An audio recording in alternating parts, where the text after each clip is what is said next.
ಮಂಡ್ಯದ ವಿಸಿ ನಾಲೆ ರೈತರ ಜಮೀನುಗಳಿಗೆ ನೀರುಣಿಸಬೇಕಾಗಿದ್ದಂತಹ ನಾಲೆ ಬಟ್ ಸಾವಿನ ಕೂಪವಾಗಿ ಬದಲಾಗಿದೆ. ನಿನ್ನೆ ಕೂಡ ಅಷ್ಟೇ ಕಾರೊಂದು ಬಿದ್ದು ಇಬ್ಬರು ಜಲಸಮಾಧಿಯಾದಂತಹ ಪ್ರಸಂಗ ನಿಮಗೆ ನೆನಪಿದ್ದೇ ಇದೆ. ಇಲ್ಲಿ ತನಕ 2018ರ ಬಳಿಕ 46 ಜನ ಪ್ರಾಣ ಕಳ್ಕೊಂಡಿದ್ದಾರೆ. ಇದೇ ವಿಸಿ ನಾಲೆ ತಡೆಗೋಡೆ ನಿರ್ಮಾಣ ವಿಚಾರಕ್ಕೆ ಸಂಬಂಧಪಟ್ಟಂತೆ ಸಾರ್ವಜನಿಕರು ಆಗ್ರಹಿಸ್ತಾ ಇದ್ರು. ಎಚ್ಚೆತ್ತುಕೊಳ್ಳೋ ಕೆಲಸ ಜಿಲ್ಲಾಡಳಿತದಿಂದ ಆಗ್ತಾ ಇಲ್ಲ. ಡೀಟೇಲ್ಸ್ ಇದೆ, ನೋಡ್ಕೊಂಡು ಬರೋಣ ಬನ್ನಿ. ಸಾವಿನ ನೆಲೆಯಾಯ್ತಾ ಮಂಡ್ಯದ ವಿಸಿ ನಾಲೆ. ರೈತರ ಬದುಕು ಹಸನಾಗಿಸಿದ ನಾಲೆಯಲ್ಲಿ ಸಾಲು ದುರಂತ. ವಿಸಿ ನಾಲೆ ಮಂಡ್ಯ ಜಿಲ್ಲೆಯ ರೈತರಿಗೆ ಕಾವೇರಿಯನ್ನ ತಲುಪಿಸುವ ಕಾಲುವೆ. ಆದರೆ ಇದೇ ನಾಲೆ ಈಗ ಮೃತ್ಯು ನಾಲೆಯಾಗಿ ಬದಲಾಗಿದೆ. ಸಾಲು ಸಾಲು ದುರಂತಗಳು ಸಂಭವಿಸುತ್ತಿವೆ.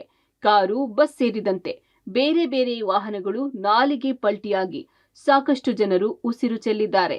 ಹಾಗಾಗಿ ಸಕ್ಕರೆ ನಾಡಿನ ರೈತರ ಜಲದ ಸೆಲೆಯೇ ಈಗ ಸಾವಿನ ನಾಲೆಯಾಗಿದೆ.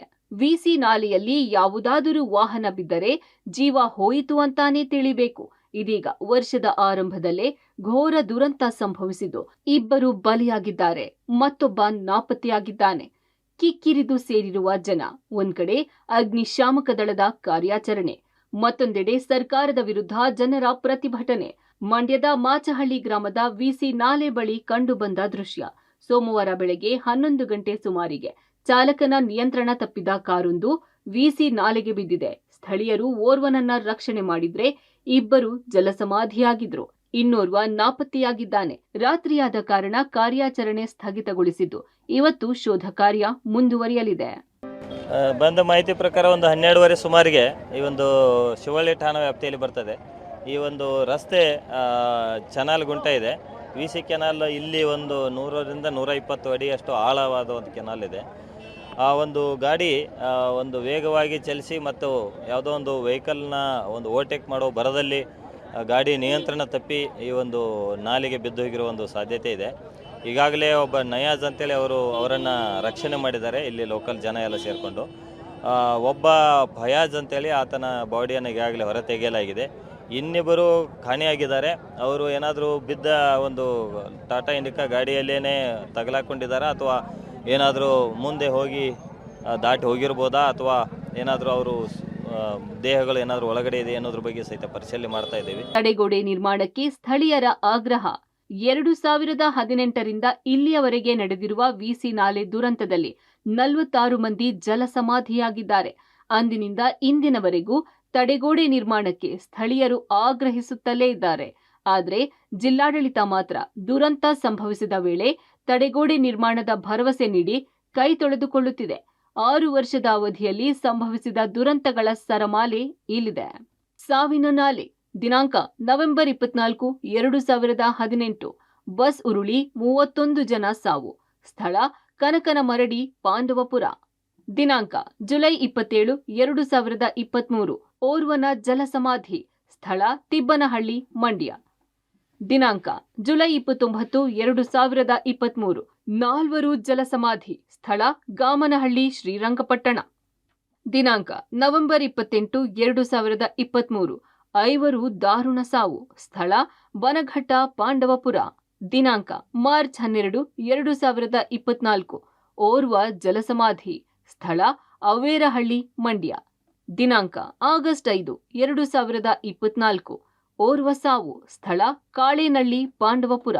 ದಿನಾಂಕ ಫೆಬ್ರವರಿ 3, 2025. 3 ದುರ್ಮರಣ. ಸ್ಥಳ ಮಾಚಹಳ್ಳಿ, ಮಂಡ್ಯ. ಹೀಗೆ 6 ವರ್ಷದ ಅವಧಿಯಲ್ಲಿ 7 ದುರಂತ ಸಂಭವಿಸಿ 46 ಜನ ಪ್ರಾಣ ಕಳೆದುಕೊಂಡಿದ್ದಾರೆ.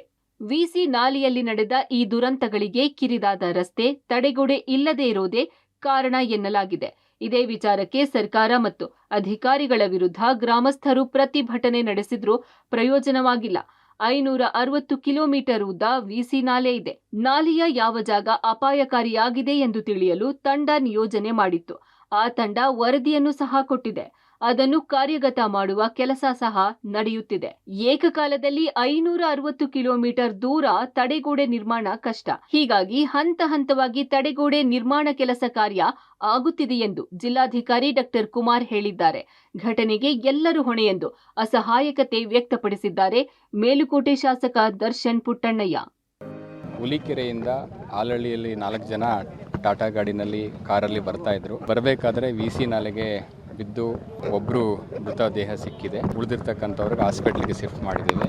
ಇನ್ನಿಬ್ಬರು ಕೂಡ ಕಾರಲ್ಲಿ ಇದ್ದರು ಅಂತೇಳಿ ನಮಗೆ ತಿಳಿಸಿದ್ದಾರೆ. ಹಾಗಾಗಿ ಈಗ ಅದನ್ನು ರೆಸ್ಕ್ಯೂ ಮಾಡಬೇಕು. ಸೂಕ್ತ ಕ್ರಮಗಳನ್ನು ನಾನು ಮತ್ತು SP ಅವರು ಸ್ಥಳಕ್ಕೆ ಭೇಟಿ ಕೊಟ್ಟು ತೆಗೆದುಕೊಳ್ತಾ ಇದ್ದೇವೆ. ಈಗ VC ನಾಲೆನಲ್ಲಿ ನೀರು ಇರೋದ್ರಿಂದ, ನೀರಿನ ಅರಿವು ಪ್ರಮಾಣ ಜಾಸ್ತಿ ಇರೋದ್ರಿಂದ ಸ್ವಲ್ಪ ಅದನ್ನು ಕಡಿಮೆ ಮಾಡಬೇಕಾಗತ್ತೆ. ಸೊ ಈಗಾಗಲೇ ನಾನು ಸಂಬಂಧಪಟ್ಟಂಥ ಇಂಜಿನಿಯರ್ಗೆ ಸೂಚನೆ ಕೊಟ್ಟು ನೀರನ್ನು ಕೂಡ ನಿಲ್ಲಿಸಿದ್ದೇವೆ. ನೀರಿನ ಅರಿವಿನ ಪ್ರಮಾಣ ಕಡಿಮೆ ಆದಮೇಲೆ ನಮಗೂ ಕೂಡ ಹುಡುಕ್ಲಿಕ್ಕೆ ಸಾಧ್ಯ ಆಗುತ್ತೆ. ಈಗಾಗಲೇ ಫೈರ್ ಟೀಮ್ ಅವರು ಕೂಡ ನಮ್ಮವರಿದ್ದಾರೆ. ಕ್ರೈನನ್ನು ಕೂಡ ತರಿಸ್ತಾ ಇದ್ದೀವಿ. ಸಾಧ್ಯ ಆದರೆ SDRF ಟೀಮ್ ಅವರು ಕೂಡ ನಾನು ರಿಕ್ವೆಸ್ಟ್ ಮಾಡಿದ್ದೀನಿ ಸ್ಟೇಟಿಂದ, ಅವರು ಕೂಡ ಯಾರಾದರೂ ಬರ್ತಾರೆ. ಹೌದು, ಹಿಂದೆ ಇದಾಗಿತ್ತು. ಇನ್ನು ಅದಕ್ಕೆ ಕ್ರಮ ತಗೊಳ್ಳೋಕ್ಕೋಸ್ಕರ ಒಂದು ಕ್ರಾಸ್ ಬ್ಯಾರಿಯರ್ನ ಇದಾಗಲೇ ಈ ರಸ್ತೆ ಮಾಡಿದಾಗಲೇ ರಸ್ತೆ ಜೊತೆಗೇ ಕ್ರಾಸ್ ಬ್ಯಾರಿಯರ್ ಅಪ್ರೂವ್ ಆಗಿರೋಂಥದ್ದು. ಸೊ ಅದು ಕ್ರಾಸ್ ಬ್ಯಾರಿಯರ್ ಆಗಿರಲಿಲ್ಲ. ಅವಾಗ ಆ ಒಂದು ಅತಾಚುರಿ ಆಯಿತು. ಈಗ ಮುಗಿಸಿದ್ದಾರೆ, ಒಂದು 30% ಮುಗಿಸಿದ್ದಾರೆ ಅಷ್ಟೇ. ಅದು ಬಿಟ್ಟು ಇನ್ನು 70% ಕ್ರಾಸ್ ಬ್ಯಾರಿಯರ್ ಹಾಕಿಲ್ಲ. ಮುಂಚೆ ಕ್ರಾಸ್ ಬ್ಯಾರಿಯರ್ ಇಲ್ಲದೇ ಇದ್ರು ಯಾಕೆ ತಡೀತಾ ಇತ್ತು ಅಂದರೆ ಮಣ್ಣಿನ ಗುಡ್ಡ ಇತ್ತು ಏಕ ಆ ಕಡೆ ಸೈಡ್ಗೆ, ಅದರಿಂದ ಏನು ಸಮಸ್ಯೆ ಆಯ್ತಾ ಇರಲಿಲ್ಲ. ಈಗೇನಾಯಿತು, ರೋಡ ಸ್ವಲ್ಪ ಅಗಲ ಮಾಡ್ಕೊಂಡು ಇವರು ಇದು ಮಾಡಿರೋಂಥದ್ದು. ಯಾಕಾಗಿಲ್ಲ ಅಂತ ನಾವು ವಿಚಾರಿಸಿದ್ವಿ. ಈಗ ನಾವು ಪ್ರೆಷರ್ ಅವಾಗವಾಗ ಆಗ್ತದೆ. ಈ ಕಡೆ ರಸ್ತೆಗೆ ಬಂದಾಗೆಲ್ಲ ನಾವು ಕೇಳ್ತಾನೆ ಇದ್ವಿ ಯಾಕಾಗಿಲ್ಲ ಏನು ಎತ್ತ ಅಂತ. ಇವತ್ತು ಹೇಳಿದ ಪ್ರಕಾರ ಅವ್ರಿಗೆ VC ಒಂದು ಮಾಡರ್ನೈಸೇಷನ್ ಕೆಲಸ ನಡೀತಾ ಇತ್ತಲ್ಲ, ಅಲ್ಲಿಗೆ ಲಾರಿಗಳು ಅಲ್ಲಿ ಓಡಾಡೋಕ್ಕೆ ಬೇಕಾಗ್ಬೋದು ಅನ್ನೋದಕ್ಕೋಸ್ಕರ ಬಿಟ್ಕೊಂಡಿದ್ರು ಅಂತ ಹೇಳಿದ್ರು. ಬಟ್ ಈಗ ಕೆಲಸ ಅಂತೂ ಆಗಿದೆ. ಸೊ ಇದನ್ನು ಇಮಿಡಿಯೇಟಾಗಿ ನಾಳೆ ಬೆಳಿಗ್ಗೆ ಸರ್ವೆ ಬಂದು ತೆರವು ಮಾಡಿಸಿ ಅಂತ ಹೇಳಿದ್ರು. ಒಟ್ಟಾರೆ ಮೇಲಿಂದ ಮೇಲೆ VC ನಾಲೆಯಲ್ಲಿ ದುರಂತಗಳು ನಡೆಯುತ್ತಿದ್ರೂ ಯಾರೊಬ್ಬರೂ ತಲೆ ಕೆಡಿಸಿಕೊಳ್ತಿಲ್ಲ. VC ನಾಲೆಯ ದುರಂತಕ್ಕೆ ಕೊನೆ ಯಾವಾಗ ಅನ್ನೋದು ಯಕ್ಷ ಪ್ರಶ್ನೆಯಾಗಿದೆ. Rohit Devarahalli, public TV, Mandya.